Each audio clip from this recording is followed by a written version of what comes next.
Two friends from Iowa finding out what's beyond living after death. C&R isn't just about the paranormal. It's about bringing the community together by sharing their experience, evidence, and the fun moments during a paranormal investigation, so that you, the community, can be a part of our journey. Welcome to C&R Paranormal Podcast.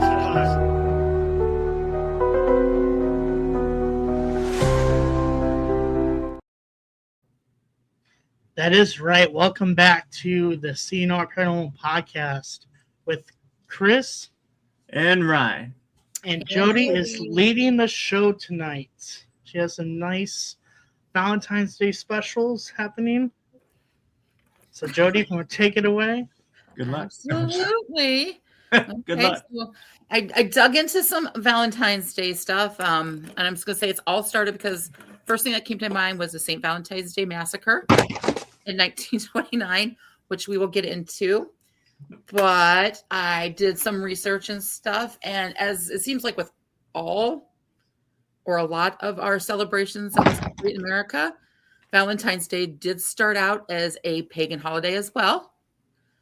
So you're looking at, they were talking about the Valentine's Day beginnings involved pagan fertility rituals, which featured animal sacrifices, and apparently women being ripped by priests for fertility purposes.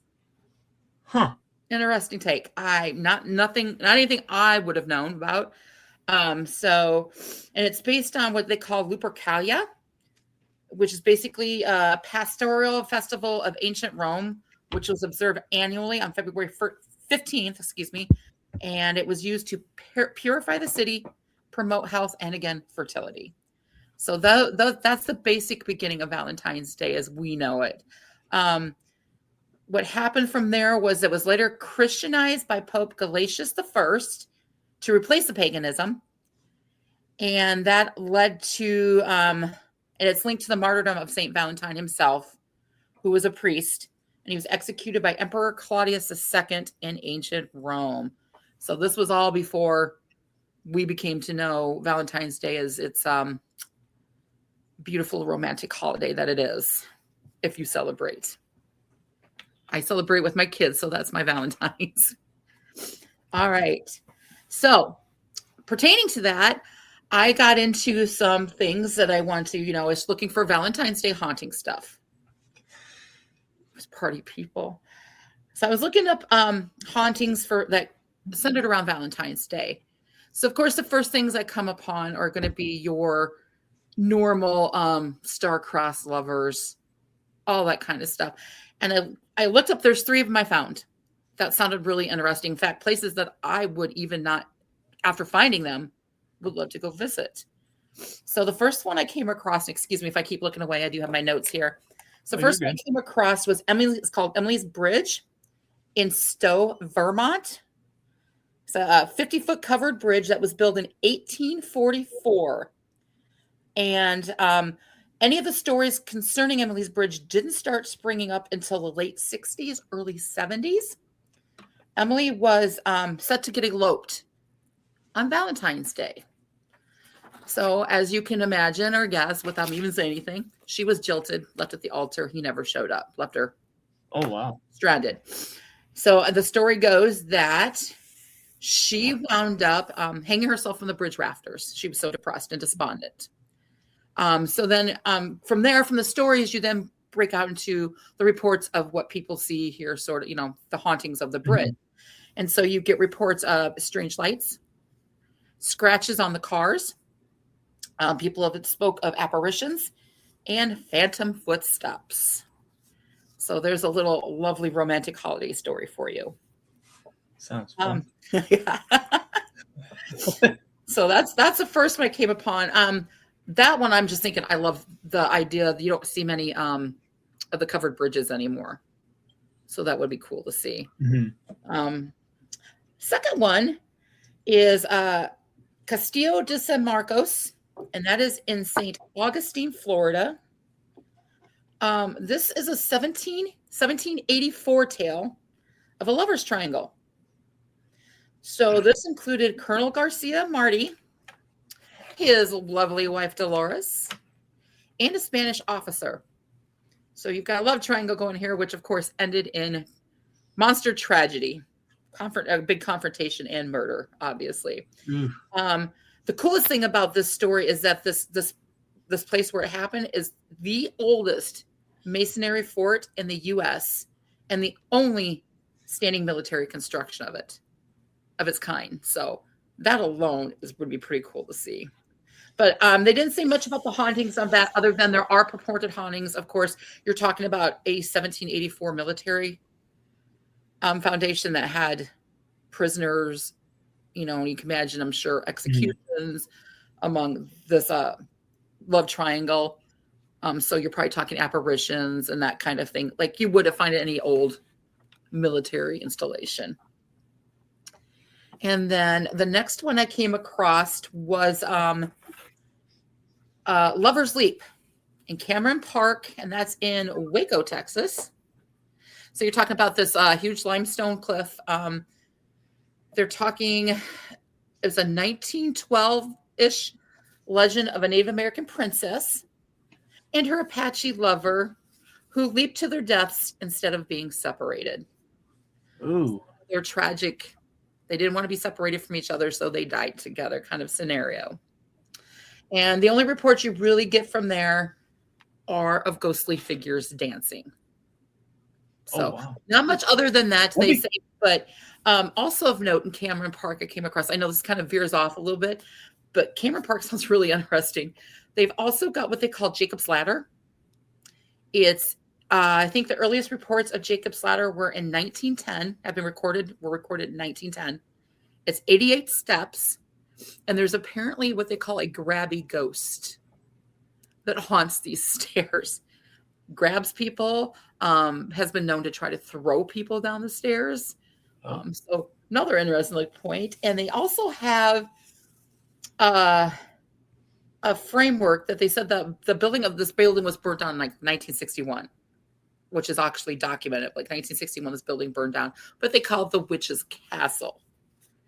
So they're talking about how in like the early 1900s, there used to be a witch that kind of lived in this area. And so since she was known to be doing witchcraft, of course, an angry mob burned her down and her house down. But of course, that's two totally different time frames.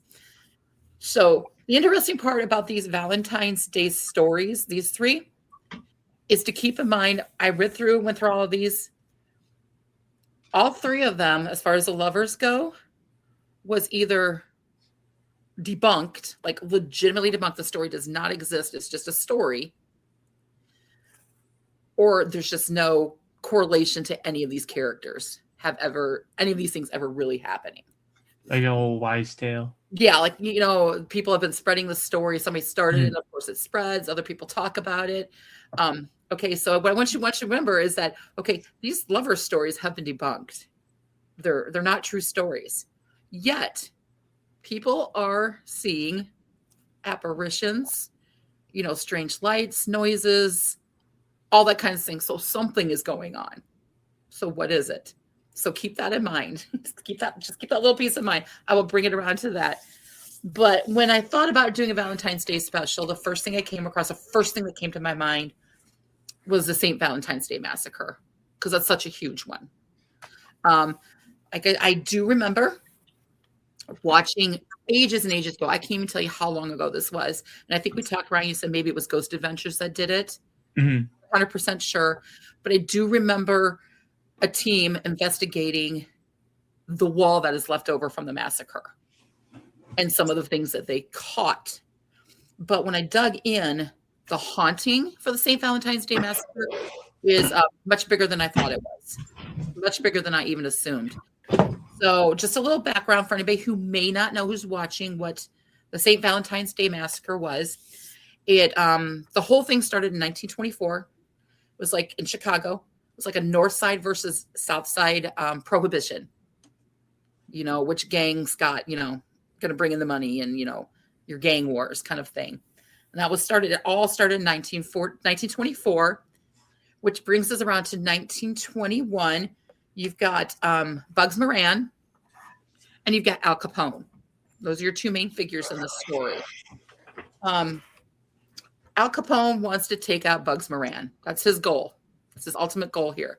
So in 1929 of February 14th, you've got Bugs Moran's gang who's expecting this big delivery of hijacked Canadian whiskey. So they are basically told to meet at this garage to pick up this this delivery. But they were ambushed by Al Capone's men while they were there, and they were opposing his police officers. So, at first I'm sure they think, crap, we're just busted kind of thing. And the whole setup had been Al Capone who did this to, of course, take out Bugs Moran. That was his main goal. Taking out his men is just, icing on the cake, but his goal is to take out Bugs Moran. Funny enough, Bugs Moran was running late that day. So when he pulls up on the scene, he sees a police car, backs out with like two other guys he was with, and sits at a coffee shop waiting to see what's going to go down. So there we go, St. Valentine's Day Massacre. I knew there was a movie. So they all decide to wait it out and see what happens. But in the end, a total of 7 men were gunned down in front of this wall in this garage. All 7 of them, of course, perished. And the funny thing is the crime was never, ever prosecuted at all. Mm-hmm. And one of the main reasons was because Al Capone himself was actually, where was it? It was in Florida at that time. So they couldn't do, he had a good alibi. So it was never, ever prosecuted. But go ahead. Me and Chris, when was it our first time in Vegas or second time? Or we went both times. The Mob Museum? We went and saw the wall. It was pretty neat. I'd like to go see it now. I'm digging into this. Is really, you find out so much more. But that was the basis of the crime. I'm sure you could dig in a lot more and find out, more between Bugs Moran and Al Capone and all that stuff. But that was the basis of the story. In 1960, the garage was actually demolished.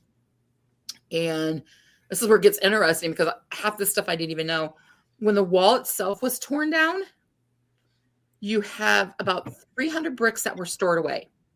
They didn't immediately go to the museum. They were stored away. It doesn't really say where, but they were stored away. Some of the bricks were actually sold off at $1,000 a piece.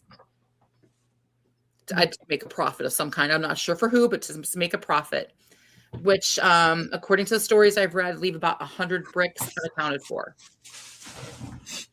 So it's reported now, and when I say the hauntings break out into so many different pieces that I didn't even know at that point when I was reading. So one of the first parts is those who bought bricks for $1,000. It doesn't really say how many of those, but a good portion of them have reported things like illnesses, really bad accidents, just different types of hauntings and things that they're associating with the fact that they brought these bricks. Which is why I still hold to this day, no matter where I go, if we're doing an investigation, do not take anything from those locations, even a rock. Like, I am not even picking up a rock and taking it home because I totally believe that you're asking for something. My personal belief, but I've taught my kids, don't take anything.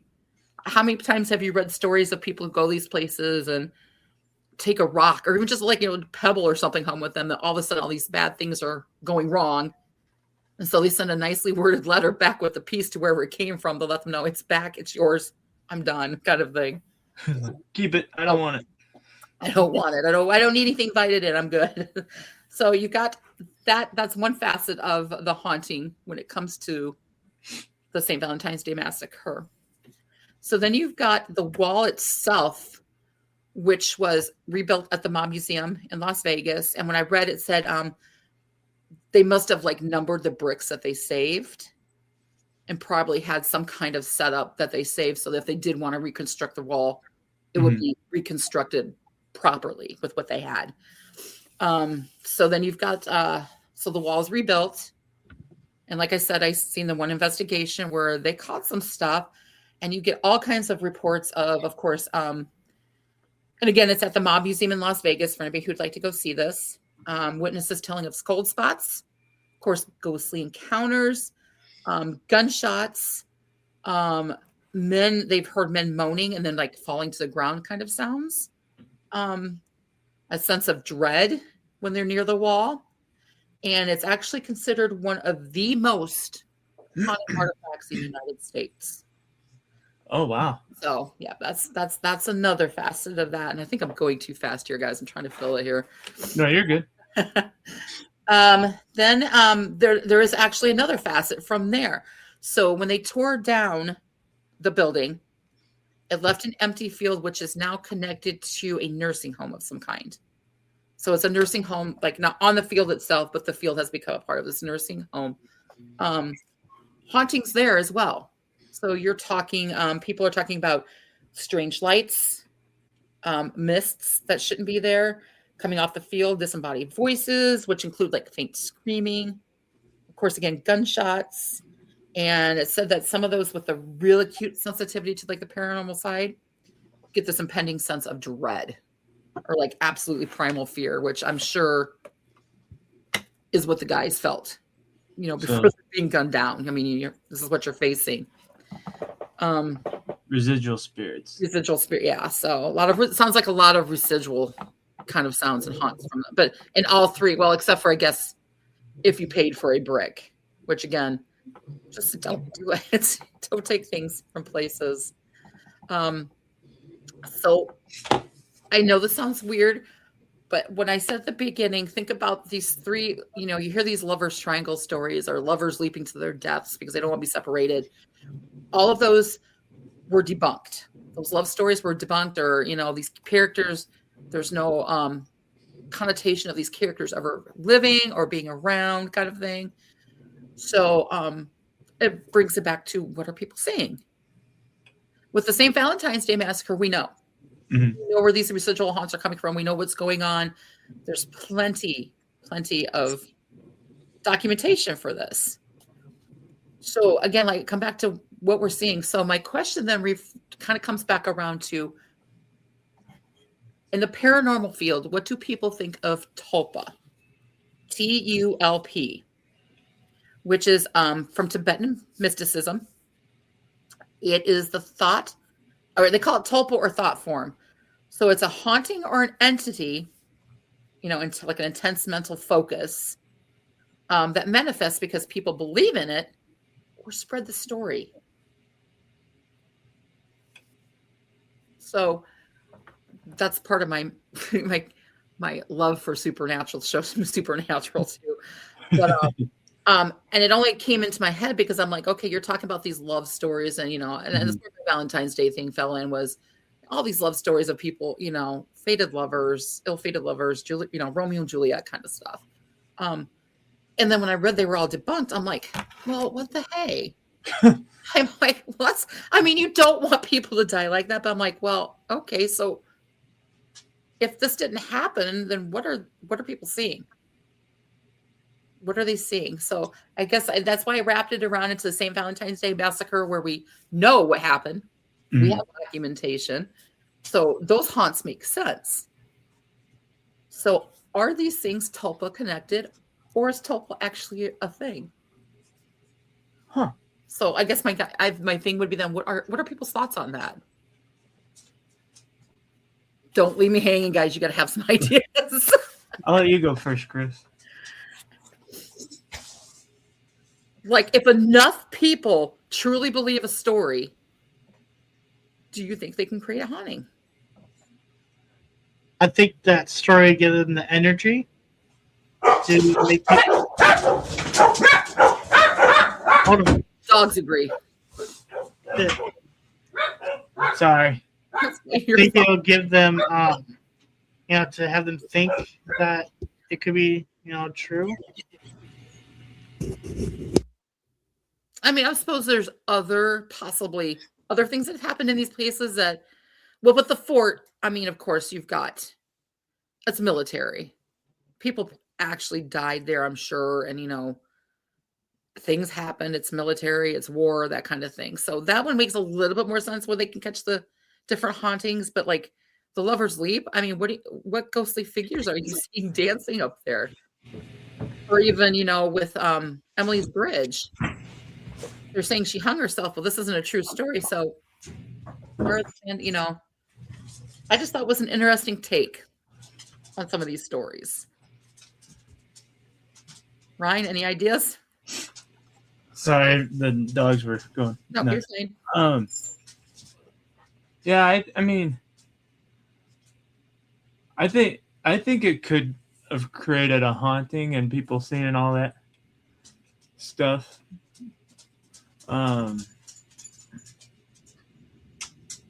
But crap, I lost my train of thought. I had it when the dogs barked. Yeah. I believe that it could possibly have been created of a haunting just by those stories of how long those stories have been going on and on and on, and then people just start seeing them, imagining or seeing them, like mass hysteria. Mm-hmm. I just thought that was interesting. I mean, I shouldn't say I was bummed that they weren't true stories, but you're looking for that connection to why it's being haunted. And then like, okay, there it is. But then, guess what? It's not true. So, where do these things come from? One way to find out. I mean, there is. There's one. I mean, go check it out for yourself. Absolutely. I mean, you have things like even Crybaby's Bridge. I mean, how many towns across the United States have that same story for a bridge somewhere in their state where a bus got hit by a train or whatever it was? There was a bus full of children and something tragic happened. I just learned that. I mean, I didn't learn Crybaby Bridge. I knew what it was, but I just learned that it's multiple. It's the same story in multiple states. Yeah, it's only 12 states. Is it only 12 states? No, I don't know. Oh yeah, I don't know. It seems like when you get into that subject with Crybaby's Bridge, it's the same thing. It's like so many places have this. And they may not call it Crybaby's Bridge. It may be something else that they call it, but it's the same basic story. When you go now, we did try the one. I can't remember where it's at in this area, but we did go out to the one that's in this area. We did the whole put baby powder on the back of the car, turn the car off and sit and see what happens. I can tell you that the car did roll. It just started. We sat there for a few minutes and then it started rolling. And then when we got out on the other side, you could see what I'm going to say it looked like, because I am not calling this paranormal because I don't even know, but you could see what looked like somebody had their hands on the back of the trunk and were pushing it. Like fingerprints, like just the kind of like, like the tips of your fingers kind of thing. Again, give or take, who knows? But I mean, it's a gravity thing too. I do know that much. It is a gravity thing. It's not necessarily somebody pushing. But again, do enough people believe these stories that some of these other things are happening? Other, like ghostly cries in the woods, or because this one that's in our area is like out in the middle of nowhere, like deep dark woods kind of stuff, and like there's nothing out there. So, but and then you also have the story like An American Haunting, and I'm gonna blank on the names right now, but the young girl who the poltergeist was in their house, a Bell Witch. The Bell Witch story. How there was a poltergeist in the house, and it wound up, they say it was attacking her all the time, and it stemmed from the fact that she was SA'd by her father. That basically it was a young girl going through the turmoil of what she was going, and because of her turmoil, that manifested the poltergeist kind of idea. I don't know. Yeah, which is if you read into it, they talk about. I've seen some of that mentioned, which is interesting. So the poltergeist itself was not some evil freestanding from some evil neighbor he had a argument with over land.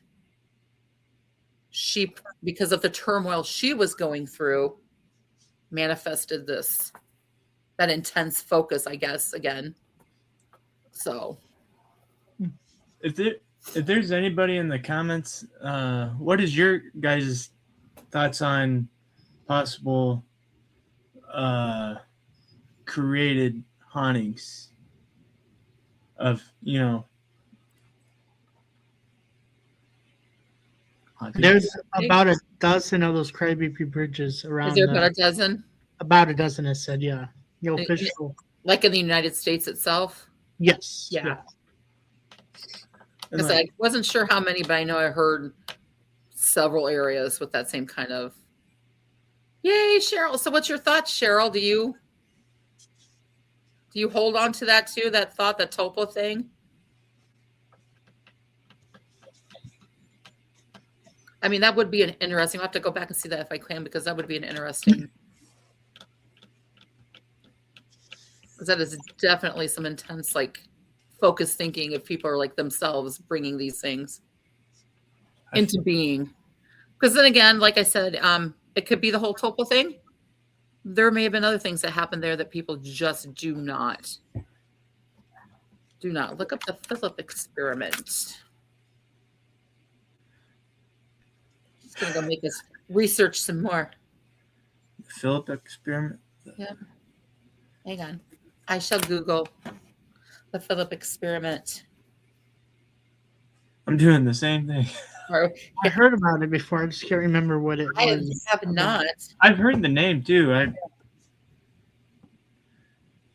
It says. Oh, we might not have time for this, y'all. That's a whole movie. That's a whole movie. Oh, is it a movie to watch? That's a whole movie. Okay.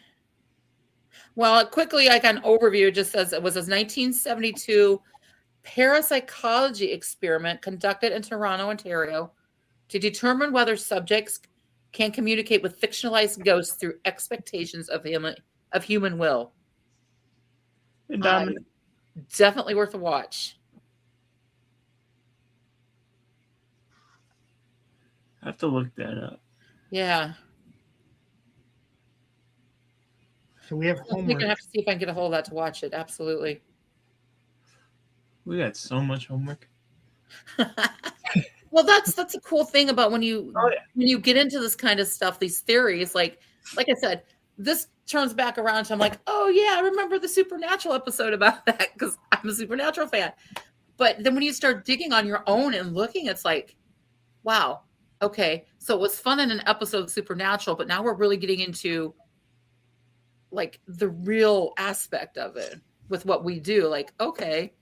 So this one we know because we have all the documentation. We know for real that this thing actually happened, but these people are actually seeing and hearing things here. All these stories were debunked. Why?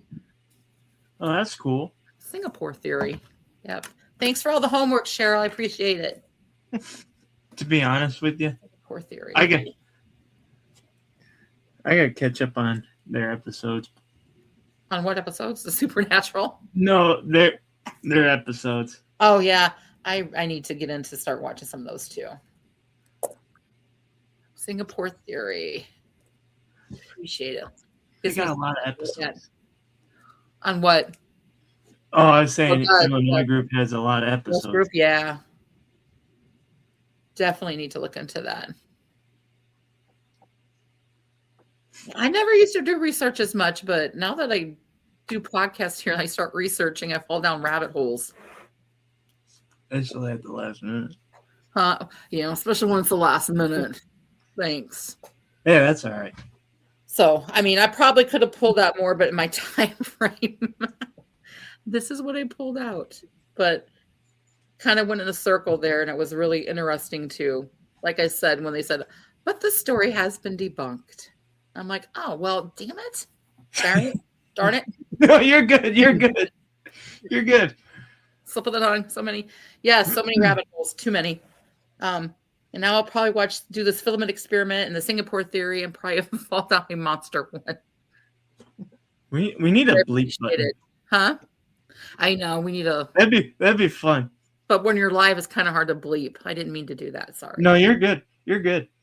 Yeah. I hope so. If I'm not and I offended anybody, I apologize. But this is what I had. I thought you guys would discuss the topo thing a little bit more, but that was some of the stuff I came up with. Looking down that rabbit hole. I could have gone international too, but I think that would have taken a lot more time. But some of these places I would like. I mean, after reading it, St. Augustine, especially with the Masonry Fort, because St. Augustine also has the lighthouse. So definitely a trip I would like to. That'd be cool to investigate a lighthouse. Yeah, I would like to investigate the St. Augustine lighthouse. And lucky for me, I have an aunt in Florida who keeps telling me to come down and visit, but she's 3 hours from St. Augustine, I believe. But still, worth a trip. That ain't bad. No. Well, guys, I thought that would fill much more time. Oh, no, you're good. I expected you guys to interject much more than you did, to be honest. See, Cheryl's been to St. Augustine. I'm jealous. Probably warmer than here. Oh, I wouldn't be so sure. I don't know. The South seems to be getting hit harder than we are. Let's see what's the temperature.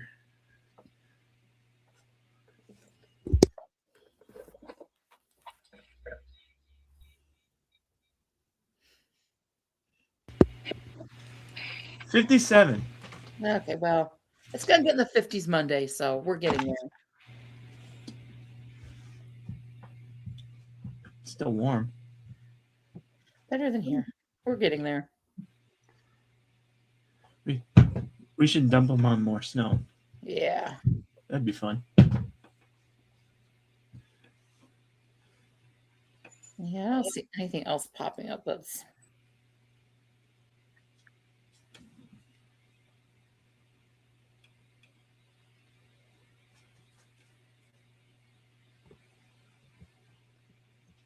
Or we could, there's even discussion of apparently Penhurst Asylum has a haunted attraction for Valentine's Day. Oh, do they? Yeah, that'd be interesting. Factory of Fear in Moline's having one. Do they do one too? We went a couple years ago, 3 or 4 years ago, for Halloween. And I've never been back, but I know they do different ones. We wish we should go more often. Team outing next. Yep, because we still got to drag this one to a haunted house.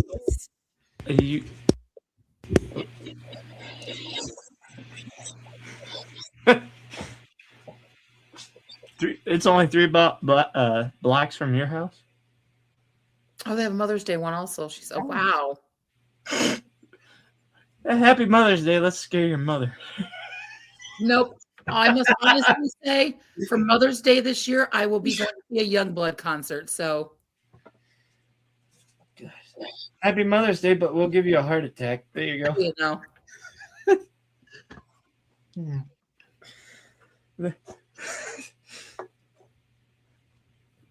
You won't see me going though. yeah, we will. Eventually, we will. Yeah, right. Sorry.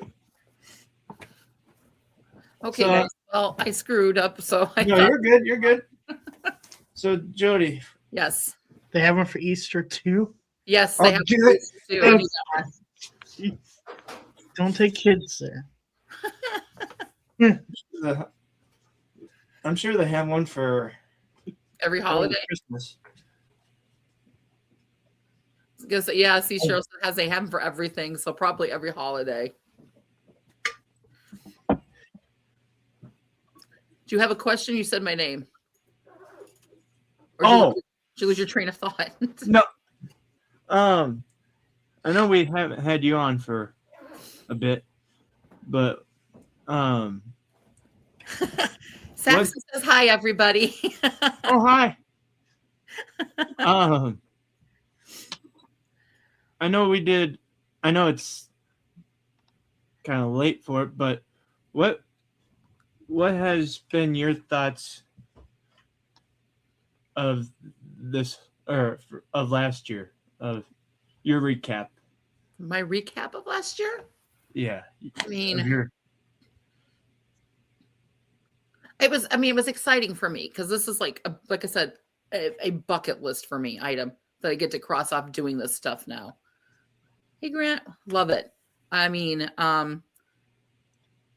honestly, the only place that we were at that I got to enjoy with you guys, even when I was just hanging out as a guest, mm-hmm. The only place we really that I personally felt that we really it was the not the Saint, I was saying wrong place. The St. why am I Valentines. blanking? You know where I'm going with the dolls. Why am I blanking? Lost Souls Museum, is that what it was? Oh, when Okay. we went to That was Lost the Souls. only one that I mean it was kind of creepy, but I think for me it was because inherently most of us are creeped out by a lot of dolls hanging out together. I think that's one of the things you're trained to be creeped out by. Just like I think most people are creeped out by basements. Thanks, Grant. I don't feel like him today, but I appreciate it. Thank you, sir. You're I doing am good, there man. down here in the basement, by the way. Are you? Yeah. Well, I mean, my own basement is one thing because you get used to that, I think. But just like when you're in a haunted place and errantly you're in the basement, it's kind of like your brain is wired a certain way. I'm in the Although I basement. caught a couple interesting pictures at Lost Souls, I don't feel like we had a whole lot. I mean, personally, it just wasn't there. I mean, you compare that to Granger, which again, I don't think we had a ton, but what we got was so interesting. It just like it grabbed hold of your attention. Mhm. And of course, Waverly. Oh my God. Like I said, she's my girl. I'd go back 100 times a year and still be. She has never disappointed, ever. Like that last time we went, I would, if I had money, I would have flipped that woman all my money and said, give us 2 more hours. I just, please, this is really starting to act up. It did to the end. It was really Yeah, we good. got to the end and it was just, it was like this last show of what I got, this is what I have for you. What do you think? And it was just so fascinating and so on point and just like one thing after another. It's like, oh my God, give me 2 more hours. This thing is just starting to act up and show us what it can do. Maybe it was better for us that it was over because who knows what else it could have done. But and Roadhouse, I'm starting to fall in love with the Roadhouse too because Roadhouse has never disappointed either. And the times I've been there with you guys, never has just. And even like I said, Saxon went with us. The kids went with us last time. Saxon is my hardest skeptic, and even she couldn't deny. She's the one to point out. You guys hear the footsteps, and she goes. And she even said, of all the places we've been, that is the one place that I think has got her really, despite Waverly for some reason, Roadhouse is the one turning her gears more. Is she the one? No. Is she the one that got sick? No, Jordan got sick. Jordan got sick. My oldest got sick. Jordan is very much, I believe, Jordan is very much in my wheelhouse of things. Saxon is kind of more like on the opposite end of that. And then you've got Jonathan, who's like right kind of, I think, in the middle, leans more towards me and Jordan. But no, Saxon is more of the skeptic. And I think the Roadhouse is the first place that's really kind of got her gears turning. So I was like, I'd like to get her back to the Roadhouse. And I actually, all the kids, like, of course, Cheryl, all the kids want to come over to the Quarters one. like, yes, thank you, Quarters 1, and visit that. They'd really like to do that. So we'll have to try to get them together sometime when they have an event and get over there. And Because I was minus the bats, please, Cheryl, at the Roadhouse would be nice. I prefer them not to be there. and I think me and Chris were the only ones that didn't get hit with bats. Knock on wood. Yeah. No, I will have to get a hold of you, Cheryl, and see what your schedule is like and see what I can get them because it's harder because two of my kids don't live in town, but they're not that far away. It's a matter of getting our schedules together. But no, last year was amazing for me. I might know someone. Last year was amazing for me because it was a bucket list. Because to me, last year was for the first time. I mean, I've done some great things, but it was kind of like me stepping into who I am, the things I've always wanted to do, instead of, I've raised 3 kids on my own, so this is a whole kind of another phase in my life. So I'm even looking more forward to this year and doing more stuff with our investigations and things and going through all of that. So I'm not getting any younger, so bring it on. Oh no, you're good. Bring it on.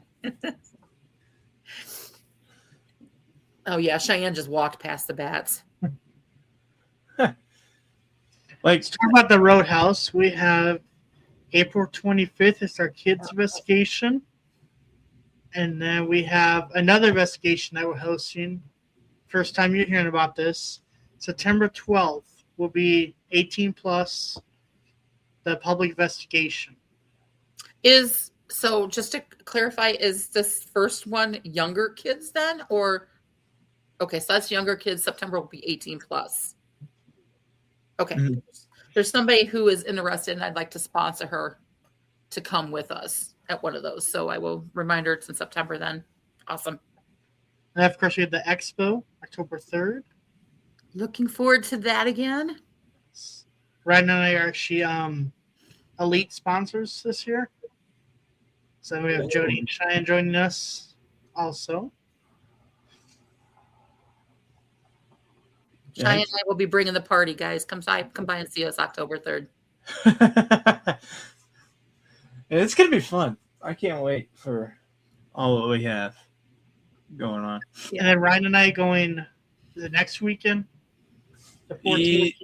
Yeah, next weekend's the 14th. So we're actually going back to the Granger house Saturday the 14th. Unfortunately, Jody cannot join.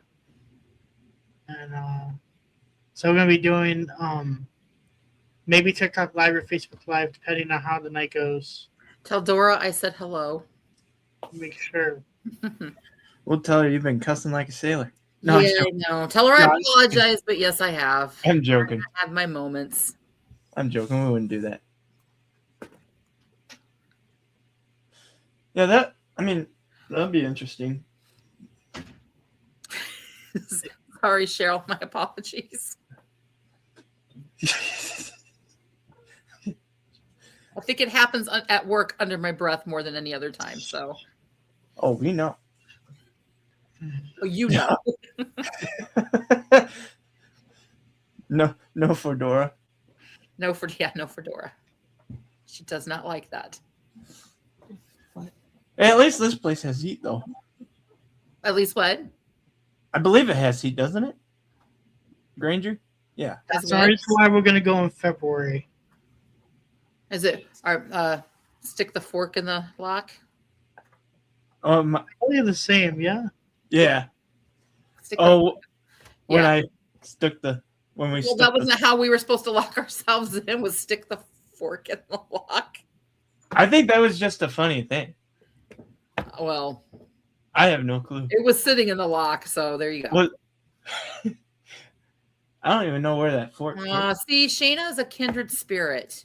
Did Shayna apologize, though, when she cursed? Fork in the lock. See? Fork in the lock. Oh. It's been a while since we were there. It has been. I'm bummed I'm going to miss it because I really would like to go back after some of the things we caught. But alas, work does not allow for that. Call it an odd time for me. And you're going to take your kids somewhere next month? Next month, the kids had mentioned that we were only at Edinburgh the first time I went was for one night only. And the kids have mentioned, off and on how fun it would be to do a weekend. So as part of the Christmas present, we have booked out the first weekend in March, and the kids and I will be investigating Edinburgh that weekend. And we'll take some of the things we have learned, thus having heard it from other people that have been there, on how we'll do our investigations. So see how that turns out. And the goal is to get in that basement and stay in that basement at night for a while. I had Saxon didn't bother her, but she wasn't going to do it by herself. The rest of us bailed. We said, absolutely not. So that's our goal. They say even during the day, it's pretty active. Too. Well, my understanding is that other people I've talked to who have seen it, it's during the day, you want to spend your time up on the upper floors kind of thing. And the nighttime is when you get into that basement and get your stuff. But I'm sure, it could be active the entire time too. But that basement, when we first had the camera, and that we were in the kitchen area, and then that door, I just happened to look back, and there was someone that just walked right past us. yeah. Was that You the really Like I seen said, it. we only spent one night there. A lot of little noises, but we were there at a time when there were lots of like ladybugs and stuff. So it could have very well been a crossover. You're hearing things. And there were times where we were legitimately hearing things that, okay, that's not a bug. But for the most part, we thought, bugs hitting stuff kind of idea. Because there was a lot of that going on. We're just, we're going to brave like I said, the basement weirded the three of us out. Saxon was fine with it. But that's the overcoming thing going back there is getting in that basement at night and not spending like 2 minutes and saying, yep, I'm done. I don't like the feeling. Just go with it and stick it out and see what happens. what was I going to say? I lost my. And didn't you guys catch the piano going off when you guys were there at one time? The first time, maybe? Or was it someplace else you guys were at that you caught a piano? That was. Would you say someplace else? It was Enneberg, I believe. I think so too, because it was like one of the first time you guys did a live podcast, I believe. And I remember trying to watch it, but I can't remember exactly where at. I think it was Edinburgh that you guys were at. I know the first time we didn't have audio in our cameras at the time, so we didn't. We did hear it with our own ears, but when you played back, you caught it. Yeah, see, Cheyenne said was Edinburgh. I remember seeing you guys doing your live thing, and you had said something about the piano. So, but that might have been an after thing that you said something. Yeah, and we'll definitely let you borrow some equipment. That'd be great. Like I said, if just need a couple REM pods or something. We're starting to slowly but surely get some of our own stuff. So we're working our way there. It's not cheap. This little hobby, not a cheap hobby. Fun and exciting, but not cheap. Hey, Chris, should we let her borrow the dead bell? That Jesus thumbs up. We'll take the dead bell. I got a music box for Christmas, so we'll have that as well. So, yeah, it is an expensive hobby. I wouldn't change it for anything, but it is expensive. So, yeah, we still need a tripwire. That would be cool. I like the idea of the tripwire too. When we were at the, not when you were, I think we were when we were there a couple times earlier, at the Roadhouse. We set the bell up by the. Oh, that's right. You showed me the video up by the front doors. Of the door or the entry door, I guess I should say. The old entry door, and it was dinging nonstop. And I mean, even when we would set it somewhere different, it was off. It didn't ding. But when we set it in that same exact spot, we checked it, tried to debunk it, and couldn't. And it was, it just kept dinging. Yeah. And Lisa was saying that's like, she said the front entry, the front desk or whatever. So that was pretty cool. I kind of put myself in a bad spot so Saxon keeps walking through. Yeah, and then, but yeah, it was pretty neat. Yeah. Yeah, Cheryl said Ryan's fixing theirs again, their tripwire. I think that was Ryan that was saying that's kind of a pain in the butt. Oh, the tripwire? Yeah, the tripwire. We need an SLS camera too. That would be cool. Now, I'm not gonna lie, I am not a Ghost Adventures fan, but when I need mind-numbing TV, I will watch episodes. And some of these I tell you what, some of these instruments they're coming out with later episodes, and these newer episodes, I'm like blown away. Like some of the equipment they have, I'm like, let me have that. Just let me borrow that, please. It's so, the technology is so much more advanced than like the things that we have now. It's just like crazy.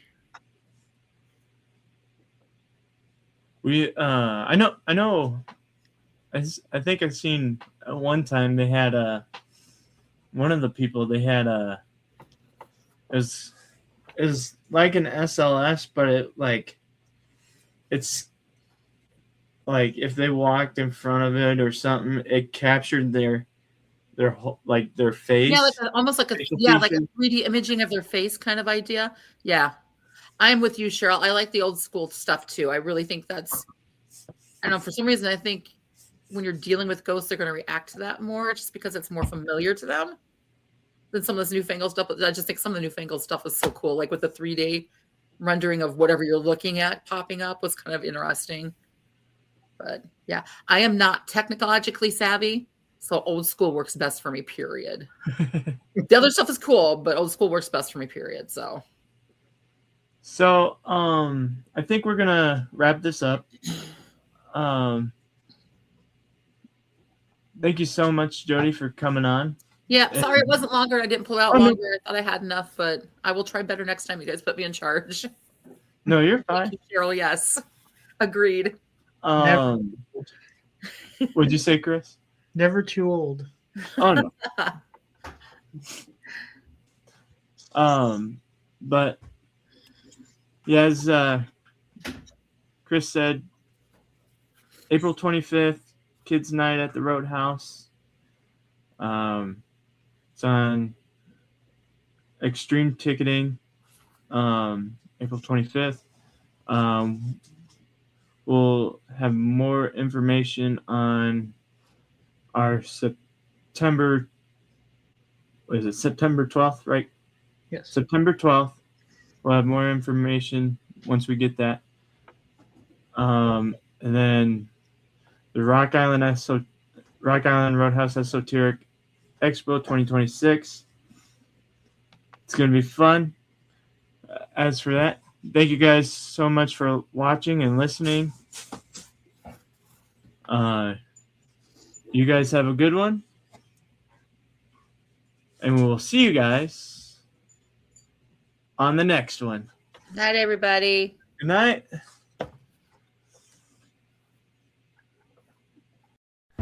We believe that the journey doesn't just stop. It only begins.